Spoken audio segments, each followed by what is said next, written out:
예수님의 산상 설교 두 번째 시간입니다. 여러분, 지난 시간에 말씀드리기를 예수님의 말씀 전하신 이 팔복 말씀은 샌드위치 구조라고 말씀드렸습니다. 3절에 심령이 가난한 자는 복이 있나니 천국이 그들의 것이다. 그리고 10절 말씀에 의를 위하여 박해를 받는 자는 복이 있나니 천국이 그들의 것이다. 그래서 3절과 10절이 가장 키포인트가 되는 핵심 메시지고, 천국이 그들의 것이다. 즉 천국을 수여하고 있는 사람들은 어떻게 살아가고 있는가, 이것을 4절부터 9절까지가 우리에게 가르쳐주는 메시지다라고 말씀을 드렸습니다.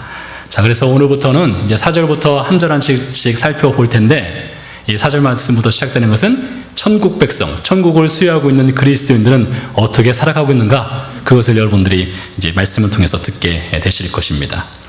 오늘 4절 말씀은 이렇게 시작됩니다. 애통하는 자는 행복하다. 왜냐하면 그들이 위로를 받기 때문이다 라고 기록이 되어 있습니다. 인터넷에 올라온 한 글을 제가 찾아서 읽어보았습니다. 슬픔에 관한 글입니다. 슬픔. 오늘 말씀이 애통이니까 슬픔, 눈물 이런 것과 관련돼 있죠. 글의 내용을 짧게 말씀드리면 이렇습니다.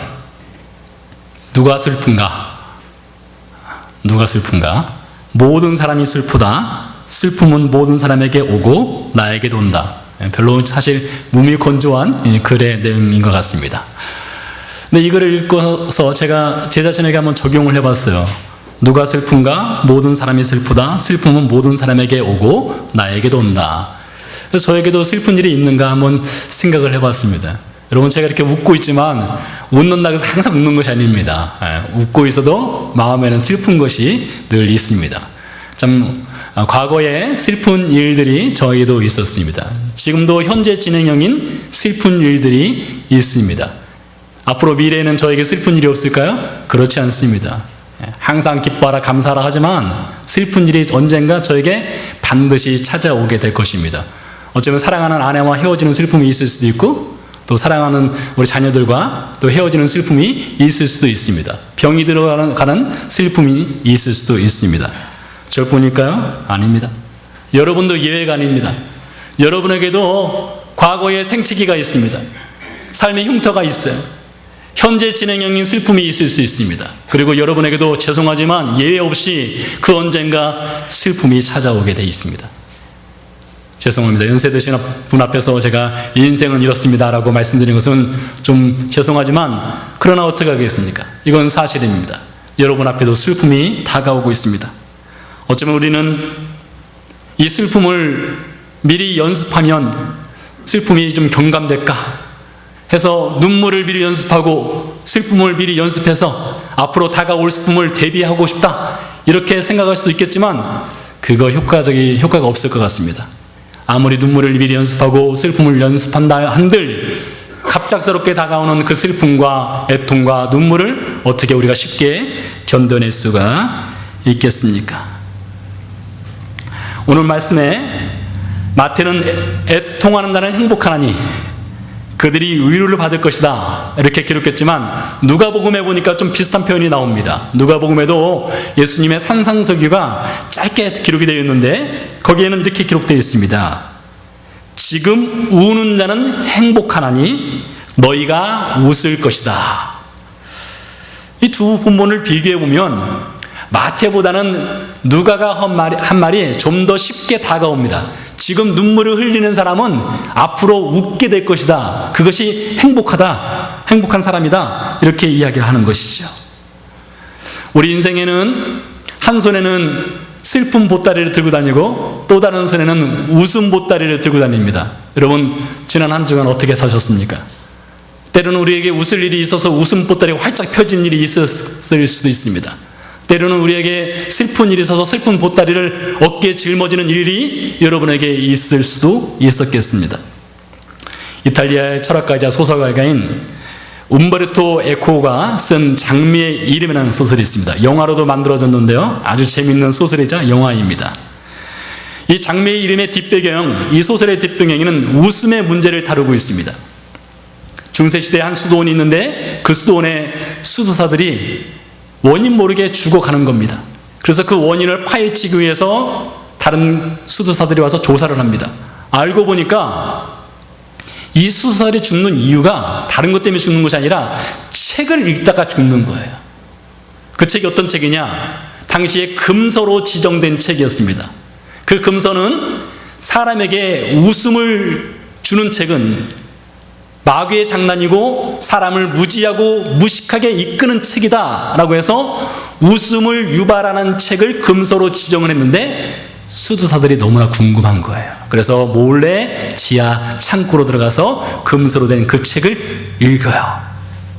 그런데 그 수도원의 수도원장이 그 금서를 읽는 사람들을 죽이기 위해서 책 아래쪽에다가 독약을 발라놨어요. 그래서 사람들이 이렇게 읽다가 자연스럽게 독약을 먹고 죽는 거예요. 어쩜 우리가 이해하기 쉽지 않은 것 같습니다. 웃음을 유발하는 것이 뭐 그렇게 대단한 것이라고 못 웃게 하고 금서로 지정했을까? 이런 생각을 할 수가 있겠습니다. 그런데 여러분, 이 옴베르토 에코가 쓴 장미의 이름의 뒷배경, 웃음을 금지하는 이 뒷배경에는 성경과 연결되는 그 무엇이 있습니다. 여러분, 성경에서 사복음서에서 예수님이 웃으셨다는 표현이 과연 몇 번이나 등장을 할까요? 여러분, 중세시대 작품이라든가 고대시대 혹은 현대시대까지 지난 10여 년 전까지 예수님의 얼굴이 있는 초상화를 보셨다면 예수님의 얼굴은 도대체 여러분 어떤 얼굴로 보셨습니까? 아마 여러분과 제가 본 대부분의 예수님의 얼굴은 근엄한 얼굴이었을 것입니다. 웃지 않냐는 예수님, 혹은 비탄에 빠져있는, 슬픔에 젖어있는 예수님의 초상화를 여러분 보셨을 것입니다.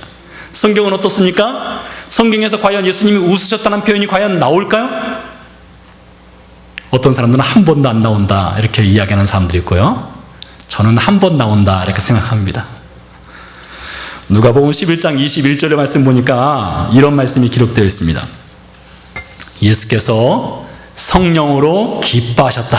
좀 원문에 가깝게 번역을 해보면 예수께서 성령의 기쁨, 즐거움으로 충만하였다라는 표현입니다. 영적으로 예수님이 기뻐하셨다는 표현이 나오지 실제 얼굴로는 예수님이 호탕하게 크게 웃으셨다 이런 표현이 한 번도 성경에 등장하지 않습니다. 그렇기 때문에 예수님이 웃으셨냐 안 웃으셨냐 이것이 약간 문제가 되는 것 같습니다. 반면에 예수님께서 우셨다는 표현은 여러 번 등장합니다. 예루살렘 성을 바라보시면서 예수님께서 눈물을 흘리셨습니다. 사랑하는 친구 나사로가 죽었을 때 예수님께서 눈물을 흘리셨습니다.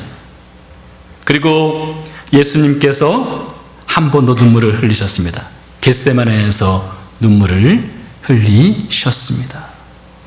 그렇기 때문에 여러분과 저에게는 예수님의 웃는 모습보다는 우는 모습, 슬픔에 잠긴 모습이 더 익숙할 수도 있겠다 싶습니다. 여러분, 오늘 말씀이 어떤 말씀입니까? 애통하는 자는 복이 있다. 우는 자는 웃을 것이다. 이렇게 말씀이 되어 있지만 실제적으로 예수님은 웃으셨기보다는 우신 일이 더 많다는 것입니다. 서울대학병원 신경정신과 의사인 윤대현 교수란 분이 슬픔에 대해서 강연을 했는데 강연 내용 중에 이런 내용이 있습니다. 여러분, 사람이 슬프다는 것은 누구나 다 경험하는 것입니다. 이것을 우리가 슬픔에도 불구하고 나는 안 슬퍼 라고 말한다고 해서 슬프지 않느냐, 그것이 아니란 것입니다. 그래서 슬픔을 우리가 다 인정을 해야 된다. 인정을 하고 이 슬픔을 어떻게 극복할 것이냐, 또 누가 슬플 때 그 슬퍼하는 사람을 어떻게 위로해 줄 것이냐, 이거에 대한 강연 내용입니다. 강연 내용 중에 이런 말이 있었습니다. 어떻게 사람을 위로할 수 있을까? 위로의 핵심은 상대방을 위로하기 위해서는 상대방이 겪고 있는 그 아픔, 그 통증을 마치 내가 아프고 내가 아픈 것처럼 여기는 것, 그것이 바로 위로의 출발이다. 이렇게 이야기를 하고 있습니다. 즉, 공감하라는 것이죠. 슬픔을 공유하고 나누고 공감하라는 것입니다. 네, 그런 것 같습니다. 여러분, 이미 4년이 지났지만 세월호 참사를 다시 한번 떠올리면 여러분과 저에게는 어떤 일이 발생합니까? 마음에 슬픔이 있지 않습니까? 마음에 분노가 일어나기도 합니다. 어떻게 그런 일이 있을까? 그것이 바로 공감이며 나누는 것입니다. 그렇게 하라는 것입니다. 근데 예수님께서 보니까 예수님 시대 당시에 사람들이 얼마나 공감 능력, 서로 슬픔을 나누고 위로하는 능력이 떨어졌는가를 이렇게 말씀하셨어요. 이 세대를 무엇으로 비유할까? 아이들이 장태에 앉아 제 동물을 불러 우리가 너희를 향하여 피리를 불어도 너희가 춤추지 아니하고 우리가 슬피 울어도 너희가 가슴을 치지 아니한다 했습니다. 예수님 시대 당시에 사람들이 얼마나 몸이 건조하고 마음이 냉랭했는가를 이 본문이 우리에게 전달해 주고 있는데요. 여러분 2000년 전과 2000년 후인 오늘날 시대를 한번 비교해 보세요. 그럼 오늘날 시대는 장터에서 피리를 입으면 사람들이 춤을 출까요? 어떤 사람들이 눈물을 흘리면 같이 눈물을 흘릴까요? 그때에 비해서 요즘은 더 냉랭합니다. 슬픔을 공유하거나 위로하는 데 있어서 매우 인색한 시대가 바로 오늘날 시대입니다. 여러분 이것을요, 예수님이란 분에게 다시 한번 적용을 해보면 정말로 하나님께서 우리에게 베풀어 주신 사랑은 너무나 놀라워요. 고대 시대 당시에는 많은 신들이 있었습니다. 이 신들은 사람처럼 감정을 느끼는 신이에요. 분노하기도 하고요, 잠을 자기도 하고요, 화장실을 갔을 수도 있습니다. 고대에는 많은 신들이 있었습니다. 그런데 그렇게 많은 신들이 있었지만 사람의 슬픔과 사람의 아픔, 사람의 애통을 돌봐주는 신은 기록된 것이 아무것도 남아있지 않아요. 그러니까 고대 신들 중에 많은 신들이 있었지만 사람의 슬픔에 공유하고 있는 그런 신들은 없다는 것입니다. 그런데 우리 예수님을 한번 보세요. 우리 예수님께서는 하늘에서 이 땅으로 내려오셨습니다. 내려오셔서 사람의 몸으로 태어나셨고 사람의 슬픔을 공유하시고 함께 아파하셨다는 거예요. 그러니까 여러분, 예수님 같은 분이 정말로 없다 싶습니다. 예수님께서 자라나신 나사렛에서 바로 근처에 나인이라고 하는 마을이 있습니다. 여러분도 아시는 사건일 것 같은데요, 이 나인성 마을에 한 과부에게 어린 아들이 있었는데 이 어린 아들이 무슨 이유인지 모르지만 일찍 세상을 떠나게 되었습니다. 이 과부의 죽은 아들, 그 아들을 사람들이 그 시체를 들쳐매고 성 밖으로 이제 매장하기 위해서 나오고 있었고 예수님은 그 나인성으로 들어가고 있는 중이었습니다. 저 멀리서 사람들이 시체를 메고 나옵니다. 예수님은 그 안으로 들어가고 있어요. 예수님께서 바라보니까 그 시체 뒤, 그 장례 행렬 뒤에서 과부가 정말 자지러지듯이 울면서 나오는 거예요. 예수님께서 이렇게 말씀하셨습니다. 그녀를 불쌍히 여기셨다고 했어요. 이게 무엇입니까? 사람의 슬픔을 예수님이 지금 공유하시는 거예요. 공감하시고 나누시는 것입니다. 그리고 말씀하셨어요. 울지 말라 했어요. 울지 말라. 가까이 가서 청년의 관에 손을 댔습니다. 청년아, 내가 네게 말하노니 일어나라 했어요. 세상 그 어느 것도 줄 수 없는 그 웃음을 예수님께서 그 과부에게 선물로 주신 것입니다. 그 슬픔으로 가득 찼던 과부의 삶을 웃음으로 채워주셨어요. 여러분 오늘 이 말씀을 들으면서 저와 여러분이 기대하는 것이 있을 수 있습니다. 여러분 인생이 지금 슬프다면, 애통하는 문제가 있다면, 삶에 참 눈물 흘릴 일이 있다면 오늘 이 말씀을 통해서 과부의 그 슬픔을 제거하시고 웃음을 주신 예수님이 오늘 우리에게도 우리의 슬픔을 제거하고 우리의 눈물을 닦아주시고 우리에게 기쁨과 웃음으로 가득 채워주는 그것을 저와 여러분이 기대할 수 있겠다 싶습니다. 그런데 아멘 하셨지만 그런데 오늘 말씀은 전혀 다릅니다. 저와 여러분의 기대를 깨는 말씀 같아요. 왜 그런가 하면 오늘 말씀은 이렇습니다. 애통하는 나는 행복하다 했어요. 너희는 여전히 오늘도 내일도 눈물을 흘리고 슬퍼할 것이고 애통할 것이다, 이 메시지입니다. 여러분 죄송하지만 제가 여러분에게 이렇게 말씀을 하는 거예요. 여러분 슬프시죠? 내일도 슬픈 일이 있을 겁니다. 내일 모레도 슬픈 일이 있을 거예요. 눈물 흘릴 일이 더 앞으로 더 많아질 것입니다. 이렇게 말하는 것과 똑같다는 것입니다. 오늘 본문 내용이요. 그럴지라도 너희는 행복자다 이거예요.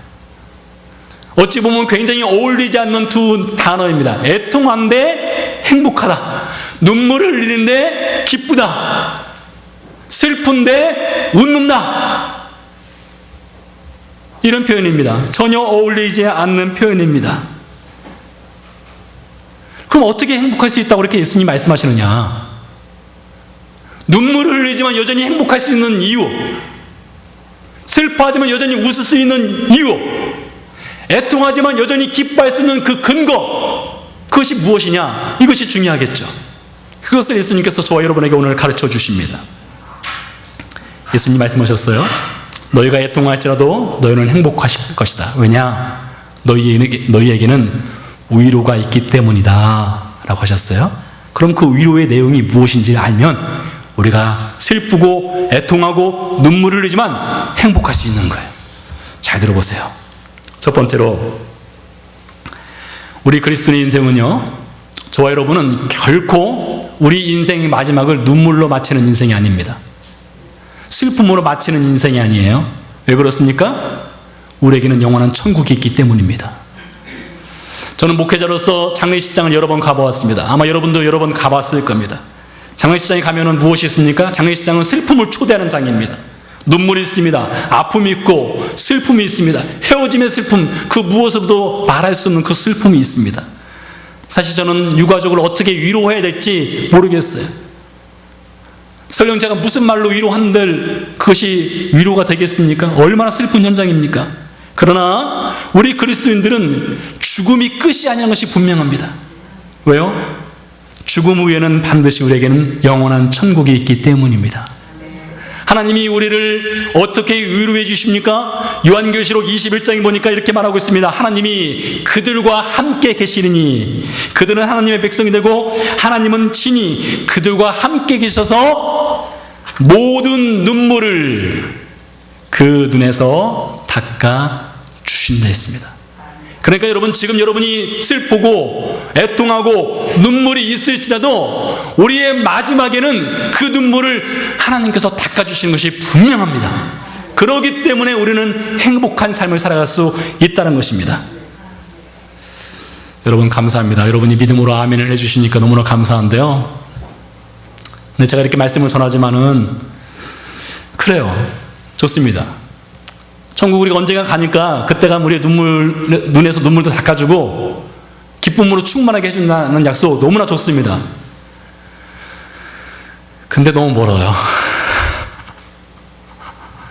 제가 앞으로 50년을 더 산다면은, 예를 들어서요, 50년을 더 산다면은 50년간 앞으로 쭉 슬퍼야 되는데 50년 뒤에 가서 천국 가서 하나님께서 눈에서 눈물을 닦아준다? 기다리기에 너무 지칠 것 같아요. 여기 젊은 청년들, 만약에 앞으로 100년을 더 살아야 된다면 100년 동안 쭉 슬프다가 100년 후에 천국 가서 눈에서 눈물 닦아준다? 뭐 그것도 감사한 일이지만 100년을 슬픔으로 지낸다는 것, 이거 과연 쉬운 일일까요? 그렇지 않으리라 생각합니다. 어느 정도 위로와 소망은 될 수 있으나 슬픈 사람에게는 당장 위로가 필요한 거예요. 지금 당장 위로가 필요합니다. 자, 잘 들어보세요. 성경은 이에 대해서 이렇게 이야기합니다. 한 번은 바리새인이 예수님을 찾아와서 물었습니다. 하나님 나라가 언제 임합니까? 라고 물었어요. 하나님 나라가. 예수께서 답하셨습니다. 하나님의 나라는 볼 수 있게 임하는 것이 아니요, 또 여기 있다 저기 있다 라고도 못하느니 하나님의 나라는 너희 안에 있다 라고 했습니다. 자, 이 말은 어떤 말씀입니까? 우리가 장차 하나님의 나라로 들어갑니다. 이건 미래의 일입니다. 미래의 확실한 일이죠. 동시에 예수님 말씀에 의하면 미래에 가기도 하지만 그 하나님의 나라는 지금 우리 안에 있다라는 것이에요. 그러니까 앞으로 50년 뒤에 하나님이 우리의 눈에서 눈물을 닦아주는 일도 있지만 그 눈물 닦아주는 그 천국의 삶이 지금 어디 있다는 거예요? 이 땅에도, 저와 여러분 가운데도 있다는 것입니다. 여러분의 이해를 조금 더 쉽게 돕기 위해서 제가 예를 하나 들어보도록 하겠습니다. 어떻게 우리는 동시에 미래의 천국의 삶을 그리고 이 땅에서도 천국의 삶을 동시에 살아갈 수 있을까? 이것입니다. 저는 한국 시민입니다. 미국에 살고 있지만 동시에 저는 한국 시민권자로서 살아가고 있습니다. 제가 꼭 한국에 있어야만 한국 시민으로 사는 것이 아닙니다. 미국에 살면서도 동시에 한국 시민으로서의 권리와 혹은 의무를 갖고 살아가고 있는 것입니다. 이곳 캔자스에서 제가 한국으로 가려면 열 몇 시간을 걸려서 비행기를 타고 가야만 합니다. 시간과 공간상으로 많은 차이가 있습니다. 미국과 한국은요. 그러나 분명한 것 한 가지는 제가 미국에 살고 있지만 저는 한국 시민권자로서 살아가고 있다는 사실입니다. 이것을 그대로 적용을 시켜볼 수 있습니다. 여러분이 천국 시민권자입니다. 그러나 여러분 지금 어디에 있습니까? 이 땅에 살고 있습니다. 천국 시민권을 갖고 천국 여권을 갖고 이 땅에 살아가고 있다는 것입니다. 동시에 두 나라에 살고 있는 것입니다. 그렇게 볼 때에 장차 우리가 천국에 가서 하나님께서 우리의 눈에서 눈물 닦아주는 일들이 분명히 있지만 이 땅에서도 우리가 살아가는 이 현장에서 하나님께서 우리의 눈에서 눈물을 닦아주신다. 왜요? 우리는 이 땅에서 어떤 삶을 살아가고 있는 거예요? 천국 백성으로서의 삶을 살아가고 있기 때문입니다. 자, 그러면 어떻게 이 땅에서 우리의 눈에서 눈물을 닦아주시느냐? 이것이 중요하겠죠. 예수님께서 하나님의 나라로 가시기 전에 모든 그리스도인에게 주신 약속이 있습니다. 여러분, 사람은 약속을 깰 수 있으나 우리 예수님은 약속하면 반드시 지키시는 분입니다. 자, 어떤 약속을 주셨느냐? 이 약속을 주셨습니다. 내가 가면은 나를 대신해서 보혜사 성령을 보내주실 것이다. 여기서 보혜사가 헬라 말로 파라클레토스라고 합니다. 이 파라클레토스라는 것은 헬퍼, 도움입니다. 파라클레토스, 이것은 위로하다는 뜻이 있습니다. 파라클레토스, 이것은 옹호하다, 지지하다, 변호하다는 뜻이 있어요. 자, 예수님이 가시고 나서 예수님을 대신해서 성령 하나님이 이 땅에 오셔서 이 땅에 오실 뿐만 아니라 예수 그리스도를 믿는 모든 신자 마음속에 들어가 사시는 것입니다. 그러니까 저와 여러분의 마음속에 지금 누가 계세요? 하나님이 사시는 거예요. 저 여러분 마음속에 하나님의 성령, 그 창조자, 그 전능하신 하나님의 성령이 들어와서 사시는 것입니다. 그러면서 파라클레토스, 여러분과 저의 삶의 슬픔의 현장 가운데 눈물이 있지만, 슬픔이 있지만, 애통함이 있지만 우리 성령 하나님께서 저 여러분을 위로하신다는 것입니다.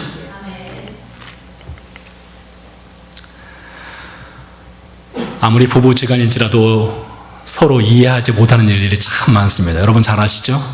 왜 저렇게 행동하는지, 왜 저렇게 살아가는지 이해가 되지 않을 때가 있습니다. 어느 강사가 강연 중에 이런 질문을 했습니다. 여러분, 제가 여러분에게 질문을 던질 테니까 손은 들지 마세요. 알았죠? 손 들면 큰일 나는 일입니다. 이런 질문을 했습니다. 만일 당신이 다시 태어날 수 있다면 지금 배우자와 다시 결혼하시겠습니까? 라는 질문을 했어요. 근데 이 강사는 얼마나 담대한지 손 들라겠어요. 그때 몇 사람이 손 들었대요. 손 들었더니 그 중에 맨 앞자리에 앉아있는 사람이 손 들었나 봐요. 젊은 자매가요. 그래서 이렇게 물었답니다. 어떻게 그렇게 위험하고 힘든 결정을 내리셨습니까? 그랬더니 제가 직접 봤거든요. 그 동영상을요. 이 자매가 이렇게 답했습니다. 이제 막 결혼했거든요. 신혼 때는 그것이 역시 가능할지 모르겠습니다. 그러나 10년, 20년, 30년, 40년 살다 보면은 때로는 여러분, 내가 그때 왜 그랬나? 인생 최대의 실수, 이렇게 생각할 수도 있으리라 생각합니다. 이 부부지간에도 서로가 이해가 되지 않을 때가 많습니다. 근데 왜 이해를 못하느냐? 마음과 마음 사이에 거리가 있기 때문이에요. 하나가 되지 못하기 때문입니다. 근데 우리 성령 하나님 어떤 분이세요? 우리 곁에 계신 분이 아니세요. 일정한 거리를 두고 우리와 함께 계신 분이 아닙니다. 성령 하나님은 우리 안에 들어와 계신 분이십니다. 이 사람은 내 마음을 몰라, 저 사람은 내 마음을 몰라, 당신은 왜 내 마음을 몰라, 이렇게 말할지 모르겠지만 성령 하나님은 그러신 분이 아니셔요. 성령 하나님은 우리 안에 계셔서 우리 마음을 정확하게 아시고 우리의 필요를 아시는 분이 성령 하나님이라는 것입니다. 그렇기 때문에 우리 성령 하나님이 저와 여러분은 가운데 계시고 우리의 슬픈 그 날들을 보내며 애통하며 눈물 흘리는 그날 가운데 위로해 주신다는 것입니다. 자, 여기 한 가지 더 있습니다. 성령 하나님은 우리에게 위로의 영으로 함께 계실 뿐만 아니라 우리를 그분의 위로의 앰버서더, 위로의 대사로 다른 사람에게 또 보내시는 분이셔요. 성경은 말하기를 우리 모든 그리스도인들은 위로의 대사, 위로의 앰버서더가 되어야 된다고 여러 번 이야기를 하고 있어요. 예를 들어보도록 하겠습니다. 사도행전 4장 36절에 아주 멋진 사람이 등장합니다. 구브로 출신 요셉이라고 하는데요. 이 요셉의 별명은 바나바입니다. 아람어로는 바른 라바. 나바라는 것은 오이루예요. 오이루의 아들이라는 뜻입니다. 헬라 말로는 파라크레세우스라고 합니다. 이 요셉의 별명이 파라클레세우스예요. 파라클레세우스의 그 루트, 그 어원은 무엇이냐? 파라클레토스입니다. 그러니까 그는 바나바라고 하는 인물은 어떤 인물이냐? 성령이 위로의 영인 것처럼 그도 위로의 사람이라는 것입니다. 그래서 바나바를 보면 그는 위로하는 일, 격려하는 일에 앞장선 것을 볼 수가 있어요. 그의 별명처럼 살았습니다. 사랑하는 성도 여러분, 우리가 어떤 사람이 되느냐? 위로하시는 성령님이 우리 안에 계십니다. 그렇기 때문에 우리는 그 위로하시는 성령님의 능력에 힘입어서 우리 역시 다른 사람을 위로할 수 있는 사람이 되어야 되는 거예요. 누구처럼요? 바나바처럼요. 고린도후서 7장에 보니까 또 다른 인물이 나오는데요. 디도라고 하는 인물입니다. 여러분, 이 디도는 바울이 이방 선교를 하다가 복음을 듣고 구원을 받고 바울의 동역자가 된 인물입니다. 나중에 그레데 섬에 가서 목회를 한 형제인데요. 바울이 디도에 대해서 이렇게 이야기를 하고 있습니다. 바울이 마게도니아 지역, 지금은 그리스 지역이죠. 그리스 지역에서 선교할 때 굉장히 어려움이 있었습니다. 얼마나 큰 핍박이 있었나 몰라요. 빌립보에서 감옥에 갇혔습니다. 데살로니가로 쫓겨갔습니다. 베레아로 쫓겨갔어요. 아덴으로 쫓겨갔어요. 고린도로 쫓겨갔습니다. 계속 쫓김당하면서 복음을 전했습니다. 그러니 바울이 육적으로 영적으로 얼마나 지치고 힘들었겠습니까? 그런데 고린도후서 7장 말씀에 보니까 바울이 그렇게 힘들게 어렵게 사역하는 중에 디도를 다시 만납니다. 디도를 다시 만났는데 디도를 만난 기쁨을 바울이 이렇게 표현을 했어요. 그가 온 것뿐 아니요. 여기서 그라는 것은 디도를 말합니다. 디도가 온 것뿐 아니요. 오직 그가 너희에게서 받은 그 위로로 위로하고 너희의 사모함과 애통함과 나를 위하여 열심히 있는 것을 우리에게 보고함으로 나를 더욱 기쁘게 하였다. 여러분, 디도라는 인물이 바울에게 가서 바울을 위로하는 메시지를 전했다는 겁니다. 그로 인해서 바울의 그 지친 그 마음과 육신이 샘을 얻고 기뻐하게 되었다는 것입니다. 그렇게 볼 때 디도는 어떤 사람입니까? 바나바처럼 파라클레토스의 사람인 거예요. 위로하는 인물이 되었던 것입니다. 그래서 디도를 통해서 샘을 얻었습니다. 사랑하는 성도 여러분, 이 성경 말씀이 우리에게 요구하는 것이 무엇입니까? 여러분 생각해 보세요. 누구를 만나면 기분 좋은 사람이 있습니다. 누구를 생각하면 기분이 좀 온짠해지는 사람이 있어요. 이 사람을 생각하면 여러분이 그 사람으로 인해서 위로가 되고 힘이 되었던 인물이 있을 것입니다. 이 사람을 다른 사람을 생각하면 그 사람은 나에게 위로가 되기보다는 슬픔만 준 사람이야. 그런 사람이 있을 수도 있습니다. 그렇다면 여러분 자신은 어떻습니까? 저는 어떻습니까? 다른 사람에게 위로의 사람입니까? 아니면 슬픔을 주는 사람입니까? 다른 사람에게 기쁨을 주는 사람입니까? 아니면 화를 나게 하는 사람입니까? 말에는 온도가 있다고 하지 않습니까? 제가 지금 전하는 말에도 다 온도가 있는 거예요. 우리의 말 한마디가 차가운 냉랭함을 전달할 수도 있고요. 우리의 말 한마디가 슬픔에 잠긴 사람에게 위로의 깊은 은혜의 메시지가 될 수 있는 따뜻한 온도의 말이 될 수도 있는 것입니다. 여러분, 오늘 세 가지를 꼭 기억하십시오. 하나님은 모든 그리스도인에게 약속을 주셨습니다. 천국에 가면 우리의 눈에 있는 모든 눈물을 닦아준다는 약속을 주셨어요. 두 번째 약속, 엄청난 약속입니다. 파라클레토스, 보혜사 성령이 저와 여러분 안에 들어와 계셔요. 그리고 우리가 걸어가는 이 슬픔의 길을 잘 극복하고 이겨나갈 수 있도록, 슬픔 중에서도 여전히 행복하고, 슬픔 중에서도 여전히 위로받고, 슬픔 중에서도 여전히 천국을 소망할 수 있는 그 기쁨을 우리 성령 하나님이 우리 안에 계셔서 도와주셔요. 세 번째요, 우리 안에 계신 위로하시는 성령 하나님은 우리를 또 다른 사람을 위로할 수 있도록 위로의 대사로 저 여러분을 파송하십니다. 누군가를 위로한다는 것, 기쁨을 준다는 것, 이것이 행복한 인생을 살아가는 사람의 삶입니다. 기도하시겠습니다.